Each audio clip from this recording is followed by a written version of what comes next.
Did you know that you can buy Costco returns like these for basically nothing? They sell it for pennies on the dollar to entrepreneurs like me, and we sell it online for millions of dollars. I've been buying since 2013. It's not gambling. You put in the number, you leave. There's no hidden secrets. There's no super knowledge you have to have. It is a simple business, but man, it really works. It changed my life, and it's changing lots of people's lives that are getting involved in it. It's the most direct path to multi-generational wealth that I know about. I have a friend named Shannon that has made millions of dollars doing this. So I said, Shannon, fly from California here to Texas and show me how to do that, because I want to make $10,000 profit in 10 days flat. Let's see if we can do it.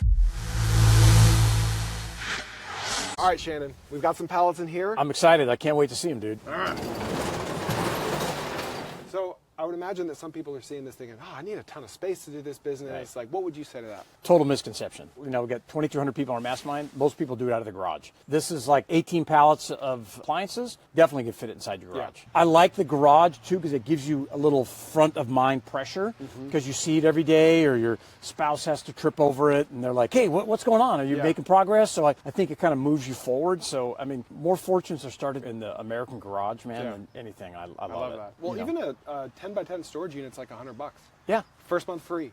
Yep, right? So if that's you live right. in an apartment or you have roommates, there's just no excuse. Yeah, folks are like, I don't know where to put this stuff. It's like, well, buy small stuff. But if you need to, get a storage unit. Lots of storage units will also unload the truck and bring it into your unit for you, which is a great benefit. The categories and the opportunities it's just endless. If you can buy it in a store, you can buy it as a return or as a piece of excess, liquidation product. What about like trucks and trailers? What would you recommend there? Do you need a truck, trailer? Yeah, so I think that delivery is a great option for appliances. If you don't have a truck, you could rent one, the Home Depot thing, the $20 or whatever, or long term, find a local delivery guy that can come over and be like, hey, I'll do deliveries for $50. I think that delivery is a great option, but you don't have to have a truck. You can just partner with somebody that does. Can you tell me how much we paid for these appliances and like what they're worth? Yeah, sure. Yeah. Let's walk inside. All right, what's your gut take? I like the color. I like the stuff that's not always white, because you compete against the low dollar, $150 washer people. But this is like, I'm looking for this model because it has steam, because it has this, and this product is a little higher end than the normal stuff. So I think the color's great. And I like the sets. You can buy the washer and the dryer, not just the washer. Yep. I also love these things. Steam it's a garment center. Yeah, but what I love. Is there demand for this? Well, what I love about them is they're like $3,000. I mean, you sell 2 of these and you pay for the entire load. It's great. So I like something different that I don't see a lot of other people selling. Well, we've only seen about 20% of it. So yeah, that's cool. Let's go in. Is this the gazebo here? Is it the gazebo? No, yeah.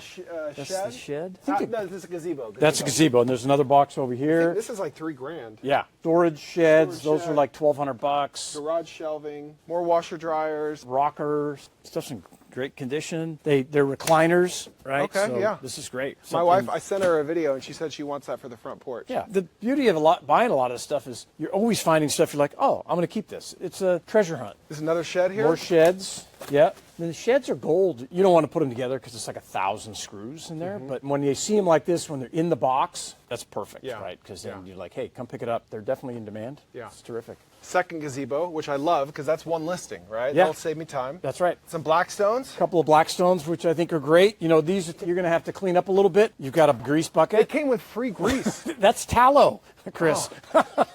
Blackstones are always in demand. And again, if you break down the cost of this load and look at the manifest, it's ridiculous. Yeah. The cost per item is very low. What would you say this is worth today? Because you have some Blackstone experience. Yeah, this is the 4-burner. I think they were selling them for around $400. I'd say like $250. So this one obviously needs to be reseasoned. Yeah. You're missing the handle. So that's something like, hey, we got to get on the Blackstone site. Get that on Amazon? Or on Amazon, order a replacement handle. You're saying that's worth it to do, right? Yeah, of course. There's more buyers for a complete set. Yeah. The Blackstones are really popular, so I would assess these right away. Like, okay, what I got to do? I got to clean these up. I got to order a couple parts. I got to get this going. And these I would put up first. And I would check your local market. If they're $400 at Costco, Ace Hardware probably sells them for $489. Your local market, you might get $350 for them. There's kind of two schools of thought here, because let's just say hypothetically, I sell it as is, it's dirty, whatever, and it's $125. I get a buyer $125.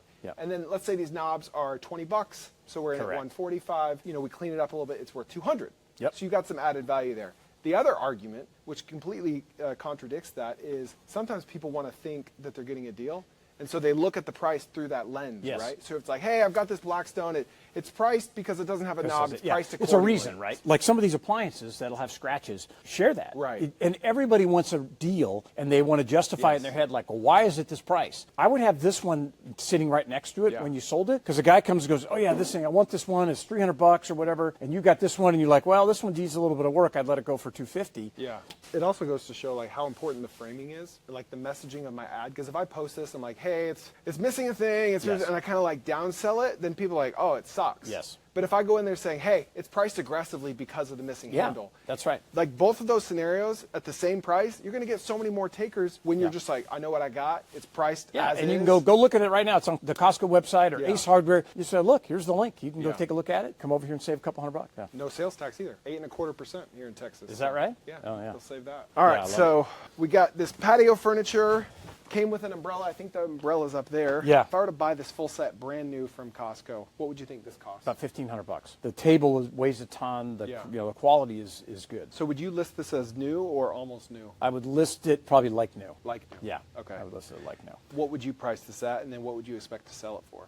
I'd probably price it about $900. Put the retail price in the Yep. description. I'd say, hey, it's $14.99. Come pick it up today. It's $900. Yeah. This one over here, still's got the factory, Sunbrella tags on it. It's got a few little scuffs. I wouldn't hide that stuff. Again, it comes back to that how you frame it. Yeah. But it's an awesome table. It splits in half so you can move it around. Very heavy. These are the umbrellas here, aren't they? That's that big monster 16-foot cantilevered umbrella. That umbrella alone, $700.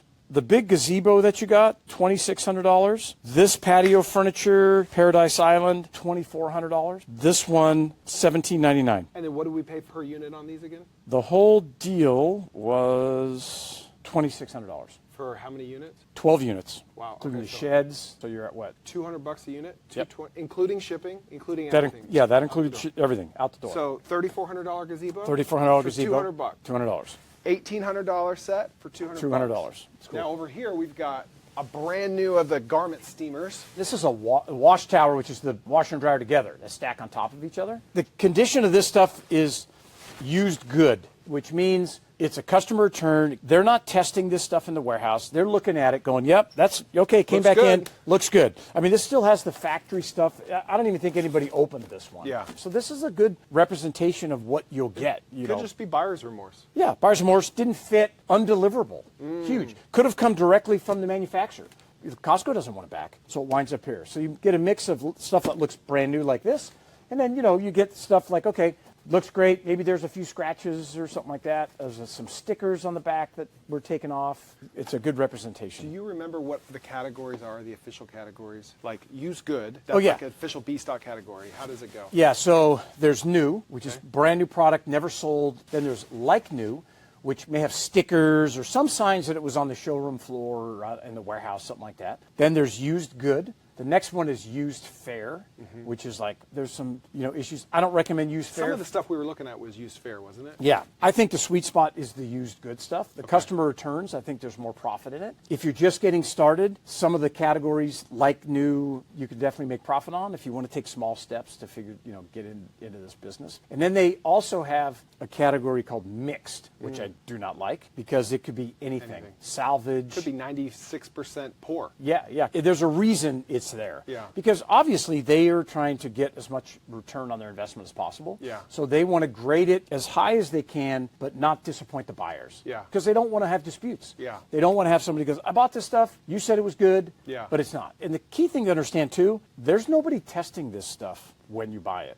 It's not going back into a warehouse and somebody's plugging it in and they're learning a cycle or turning it on. They don't have time. That works for and against Correct. you, right? Yeah. Because it means you're almost certainly not going to get a truckload of washers that are all broken. Correct. But it almost certainly means that at least one of them will have something wrong. Correct. So that's why when you buy, you're looking at these low average prices. So you're like, okay, like here we're going to do everything for $200 each, right? Well, these are $1,000 washers, $3,000 garment steamers, this kind of stuff. So you have a big range to work with. So you're like, you know what? At the end, we wound up with two to something that had problems. It doesn't mean they don't have any value, but I always say that this is a problem-solving business. Yeah. Whether you're going to have to clean the Blackstones and order a handle, or fix a fuse on a dryer, that kind of thing, you need to figure it out yourself or partner with people that can help you do it. Yeah, for sure. With this, I imagine you would sell. I mean, you sell all the sets I think together, I'd sell it right? as a set. This is one of Yeah. this wash tower thing they call it. Yeah. This is one example of something that clearly came broken. Yeah, so the door is off this. So, I would be looking up using ChatGPT or whoever's like, okay, what's going on here? How do I get this door attached? I wouldn't be focusing on that at the beginning. Sure. I would be dealing with that later because I'm like, okay, we've got $5,600. Yeah. I want to get that money back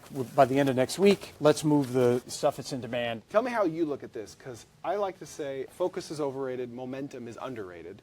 If I get this shipment and I don't have you as my trusty mentor, I'm going to look at the broken door, I'm going to look at the Blackstones that need to be cleaning, and I'm going to think, No. later. I'm going to get the good stuff listed, like the best of the best listed now. I want momentum. Correct. I want to feel good. I want the dopamine of getting Yes. cash. I'll worry about that stuff later. Exactly. And at the Yeah. end of the day, I may never even get around to fixing it. I may Correct. just sell it You may for sell it pennies as on the is. dollar. But I think a lot of people are like, all right, got the shipment. We got to fix the door. Yeah, gotta they figure out how focus to on the fix door, problems first. clean the Blackstones, Yeah. and they're not making any money. Yeah.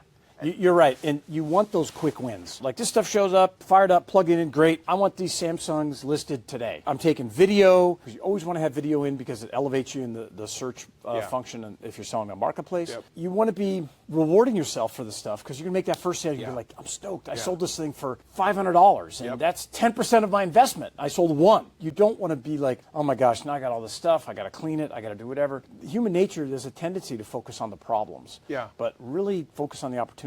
Try to flip it and invert. So you might not know this, but this isn't my real channel. My full channel is linked below or right here. Go check that out for full episodes.